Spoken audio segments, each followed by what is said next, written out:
Selain menggunakan penyelesaian normal equation dengan menggunakan metode penyelesaian sistem persamaan linear dengan menggunakan eliminasi Gauss, kita juga bisa menyelesaikan dengan rumus 7 dan rumus 8. Rumus 7 menyebutkan bahwa θ1 bisa dihitung dari N kali sigma XIYI dikurangi sigma XI dikali sigma YI dibagi dengan N dikali sigma XI kuadrat dikurangi sigma XI dikuadratkan. Sedangkan θ0 bisa dicari dengan menggunakan rumus 1/N dikali sigma YI dikurangi θ1 kali 1/N dikali sigma XI atau sama dengan rata-rata Y dikurangi θ1 kali rata-rata X. Ya. Jadi ini ya sigma YI dibagi N itu kan rata-rata dari nilai YI. Sigma XI dibagi N adalah rata-rata dari nilai X. Nah, ini kita bisa gunakan rumus ini untuk menghitung nilai θ0 dan θ1, atau kita bisa gunakan normal equation, kemudian kita selesaikan normal equation ini dengan menggunakan sistem persamaan linear, misalnya dengan menggunakan eliminasi Gauss. Atau dengan menggunakan R, ya, itu lebih simpel. Atau pakai rumus ini saja, dihitung lewat R atau lewat Excel juga bisa. Nah, baik teman-teman. Sekarang akan kita coba contoh kasusnya. Di sini terdapat 7 data, ya, dari nilai XI-nya adalah 1, 2, 3, 4, 5, 6, 7, dan nilai YI-nya adalah 0,5, 2,5, 2,0, 4,0, 3,5, 6,0, dan 5,5. Nah, sebelumnya kita plotkan datanya terlebih dahulu. Sini, jelek sekali ya. Ini 1, 0,5. Anggap ini 0,5, ini 1. Sini 2, 2,5. 1, 2, seperti ini. 3, 4, 5, 6.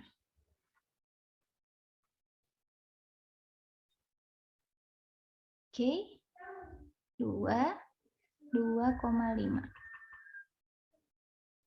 Sini 3, 2,0.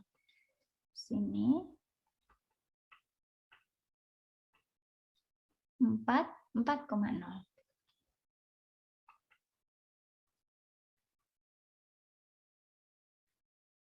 Lima, 3,5. 3,5 di sini. 6, 6,0.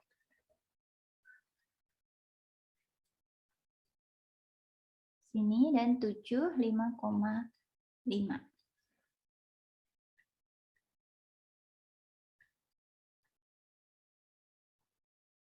Oke, kira-kira di sini ya. Nah, titik-titik ini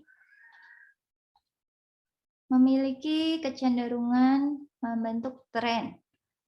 Semakin tinggi nilai X-nya, nilai Y-nya juga semakin tinggi. Ya. Ada kecenderungan ke sana ya.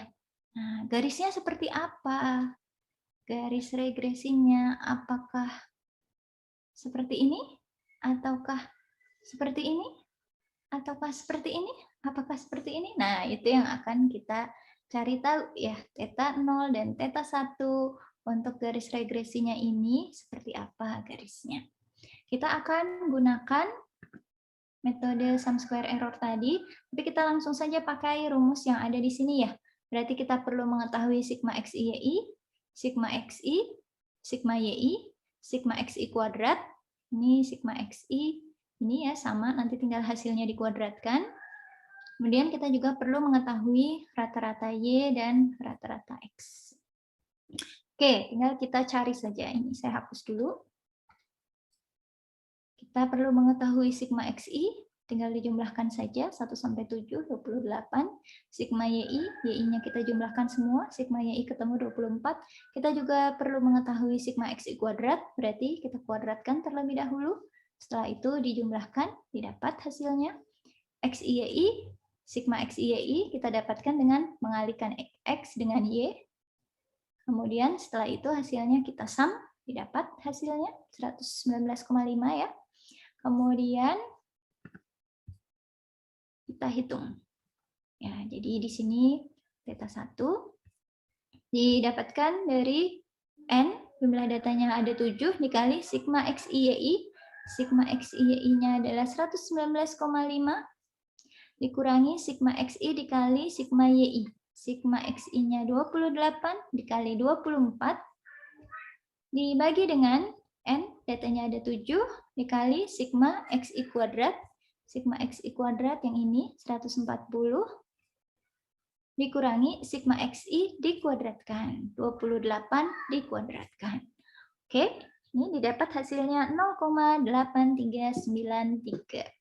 Sedangkan theta 0 didapatkan dari 1/n dikali dengan YI. Ini rumusnya kita lihat dulu ya.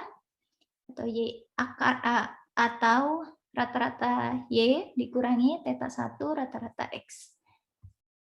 Oke, rata-rata berarti 24/7. Nih, dikurangi.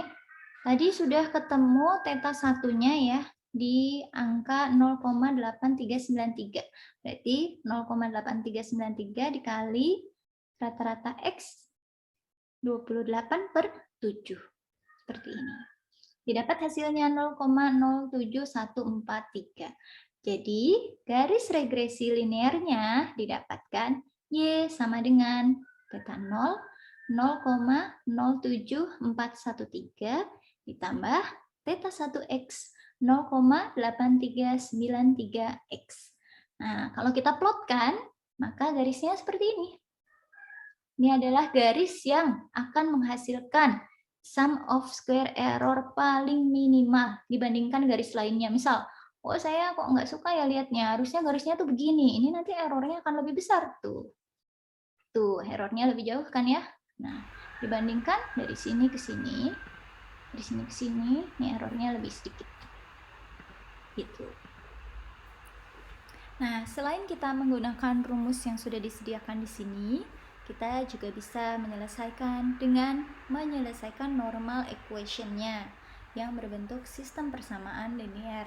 Tentu kalian sudah paham ya bagaimana cara menyelesaikan sistem persamaan linear dengan menggunakan matriks.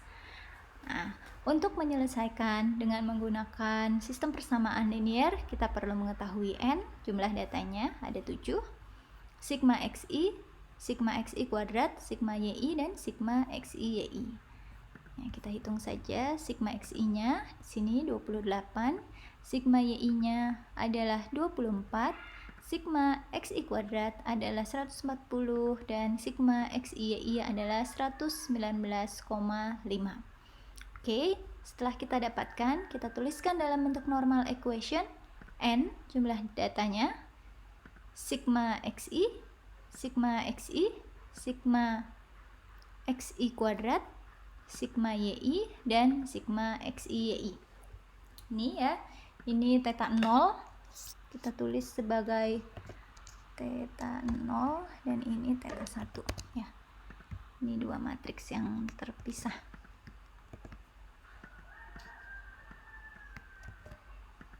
Nah, seperti ini. Jadi ini matriks pertama dikalikan theta 0, theta 1 yang mau kita cari sama dengan ini hasilnya. Nah, bagaimana menyelesaikannya? Tentu kalian masih ingat sewaktu kita membahas mengenai pembahasan matriks di awal semester ini. Ya, A, matriks A dikalikan matriks B sama dengan matriks C. Maka untuk mendapatkan matriks B, caranya adalah inverse dari matriks A dikalikan matriks C. Kita akan tuliskan terlebih dahulu matriksnya.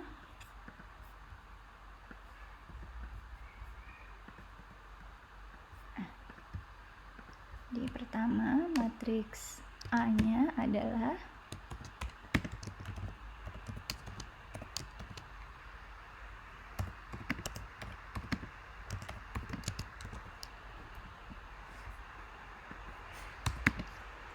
dua kali 2, Kemudian matriks jawabannya atau matriks C ya, misalnya kita beri nama.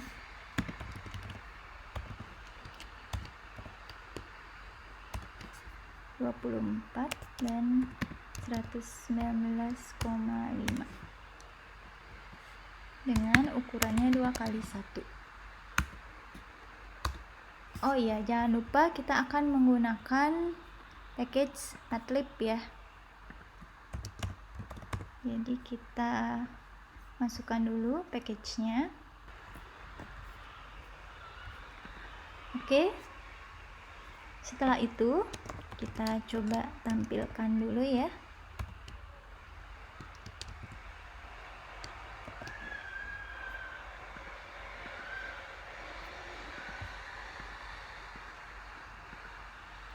Nah, ini yang mau kita cari. Ini theta 0, di sini dia otomatis menamainya x1 ya, variabelnya. Kemudian ini theta 1 ya, yang ingin kita cari. Kemudian setelah itu tinggal kita selesaikan saja solve A, C di sini. Nah, didapat nilainya seperti ini ya.